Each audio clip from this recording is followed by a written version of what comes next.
Hey YouTube, welcome to Slunker's Lab, and today I have a standard OU match on Pokemon Showdown.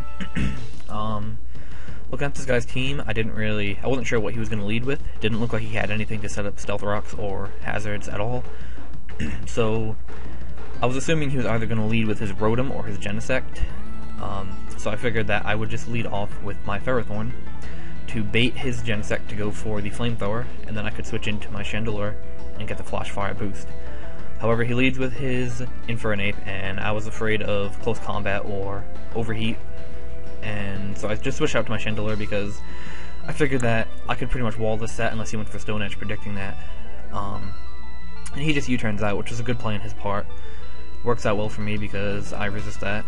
And he switches out into his Rotom. Now I know that my Ferrothorn can completely wall any Rotom outside of Trick. The only thing that can really bother my Rotom is a Trick, and I figured he wouldn't go for Trick this early in the match, so I just played it safe and went right down to my Ferrothorn. I believe here I get up my Rocks because I didn't want to mess around with Leech Seeding something that was unnecessary.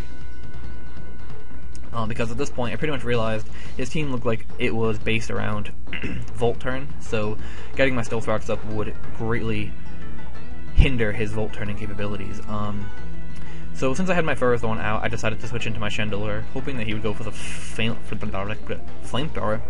And he does. I get my Flash Fire boost, and I just went for the Fire Blast, regardless of whether he switched out or not. Something would have gotten fucked up by a Fire Blast. So he keeps his Genesect in, and that goes down. He switches in his Infernape, and I think he thought he could take a Fire Blast, but after the Flash Fire boost, it's not going to happen. The Chandelure is scarfed with a Modest Nature, so he can't take the Modest Nature Flash Fire Blast from 145 base special attack. So he switches in his Rotom after his Infernape goes down, and he ends up tricking my Ferrothorn, predicting my switch, and I was kind of unhappy about that, but then again, I was looking at his team. I didn't really need this Ferrothorn that much, so I figured I would Leech Seed his Rotom because I need some health back, and he Will-O-Wisps me, which I'm not sure why he had Will-O-Wisp on a Scarfed Rotom. It seems kind of pointless, but whatever, I guess to each his own, and I guess I had its use here, so whatever. I went for the Leech Seed again because I knew he would switch out. He wasn't going to stay in there when he was completely walled. Unfortunately, I do miss the Leech Seed on the incoming Alomomola, which I was kind of unhappy about because Alomomola has a lot of HP, and having a Leech Seed on that thing would have been great for my Ferrothorn. I decided to stay in here and go for the Leech Seed. I was just kind of scouting out what he was going to do. I didn't have a choice to change moves because obviously he tricked me with the Choice Scarf. So I just went for the Leech Seed again, and he went for the Protect. So obviously that didn't work out for me, and I believe I go for the Leech Seed one more time, and I got his Rotom on the switch again. And here I was basically thinking, well, last time he was Leech Seeded, he Volt Switched out, so he's probably going to do that again, because once again, like I said, my Ferrothorn completely walls him. So I decided to switch out into my Thundurus-T, which obviously has a Volt Absorb, so I wouldn't take any damage from that. And then I could proceed to maybe set up on him or something, but he goes for the Hydro Pump, and he actually gets my Thundurus-T down to the point where it activates my Salac Berry, and so I just go for the Thunderbolt on his Rotom because I figure neutral damage with stab bonus is probably my best choice because Focus Blast would have done okay, but obviously it's not. And this Thundurus has Focus Blast, Substitute, Thunderbolt, and Nasty Plot, so I Focus Blast his, what the heck is that thing called? Kyurem Black, which is now OU. So, yeah, that thing goes down, and he just quits because at this point, the only thing he has left is his Alomomola and his Blissey. Obviously, the Blissey will easily go down to my Mamoswine, and the Alomomola is going to go down to the Thundurus, so this is a good game to this guy. His name is Stunfisk the Great. Don't really think it matters, but whatever. And I hope you enjoyed the battle. It was basically a 6-0. Unfortunately, it wasn't wasn't that great of a battle in terms of challenge, but hopefully you enjoyed anyway. And I'll just, since I have some time, this was a pretty short battle, so I'm actually going to go over this team that I have, and I'm just going to replay the battle while I do it, so you can watch it again if you want.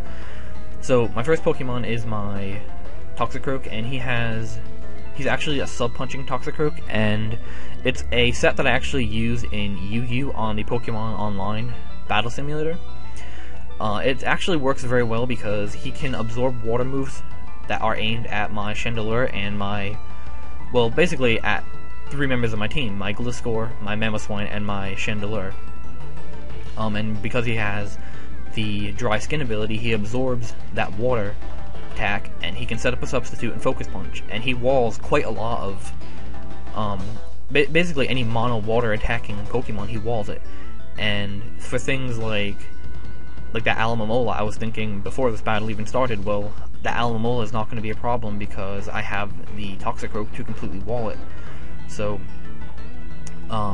excuse me. So it's kind of like a pivot for other things, and it can also set up substitutes and fire off some really powerful Focus Punches. So that's his use. And then the Gliscor is just a basic sub-stalling Gliscor with the Substitute, Protect, Earthquake, and Toxic.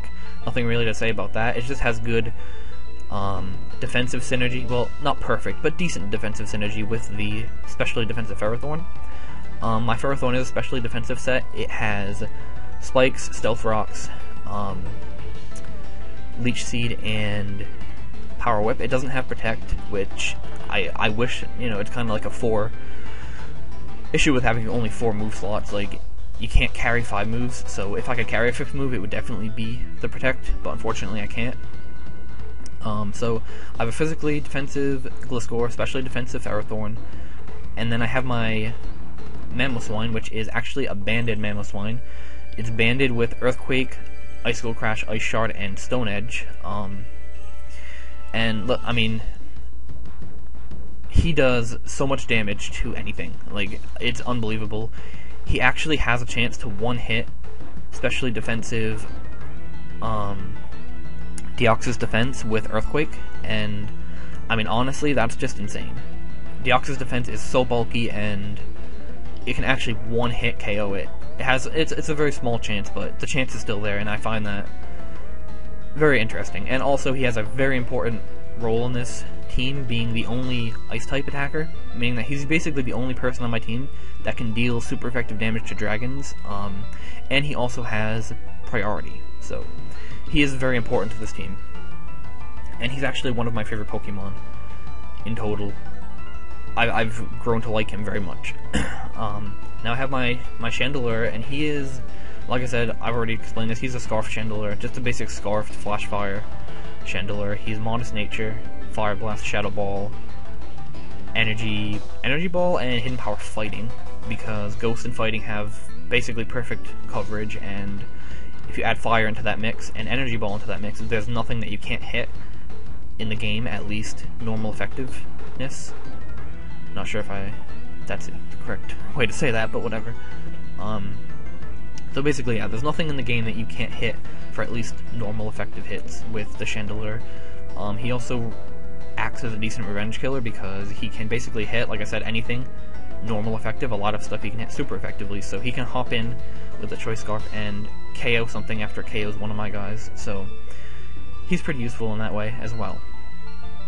I've also cleaned up late game with him quite a few times, just because if my opponent runs out of things to resist fire, that Fire Blast coming off of a stab 145 base special attack is just monstrous. And then my last Pokemon is my Thundurus-T, which he is basically the only Pokemon on this team that can really set up and sweep. I gave him a Salak Berry because I needed a way to raise his speed, and I didn't want to waste a move spot. I shouldn't say waste. I didn't have the move spot for agility, so I was thinking, how can I get him a speed boost without having agility, but still have Nasty Plot? And I figured the Salak Berry was the perfect the perfect option, I could sub down to the Salac Berry if it was necessary, or I could switch in, like I did in this battle, to an attack and hope that I could get the Volt switch to Volt absorb, or I could get brought down to my Salac Berry, and that's what happened in this battle. And I've also pulled off quite a few 6-0 sweeps just with my Thundurus-T without even like leading with him. I led with him, set up a substitute, set up +6, and literally just swept my opponent's team. Obviously, that's not realistic because most people are smart enough not to let that happen, but he's pretty decent. I really like him. The real issue that he has is ground flying types, because they are immune to his electric typing and resist his fighting type move, but most ground flying types, basically Gliscor. Gliscor is the only ground flying type that can really wall him because of its just basically massive bulk. Even though it's not bulky on the special side, it's still bulky enough in the HP to be able to take a Focus Blast. But Gliscor can't really hit back with anything at all. If it's there's just the average Earthquake, Substitute, Protect, Toxic Stalling set, he can't really hit back with anything. He can have the Acrobatics, but that's not very effective against me as well.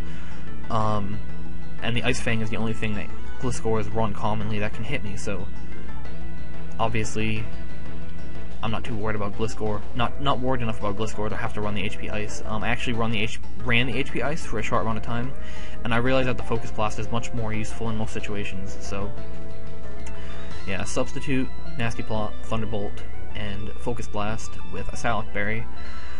And Thundurus can usually get +2 special attack, +1 speed, and take out at least 2 or 3 guys on the enemy's team if they're not quick enough to react, or not necessarily even quick enough to react if they don't have something to break subs and maybe a Focus Sasher or something. If they don't have something like that, then Thundurus-T can just literally like walk all over people, because his base special attack is, I believe, 140 or 145, so he has a massive special attack to do massive amounts of damage with his stat moves, not to mention an immunity to electric.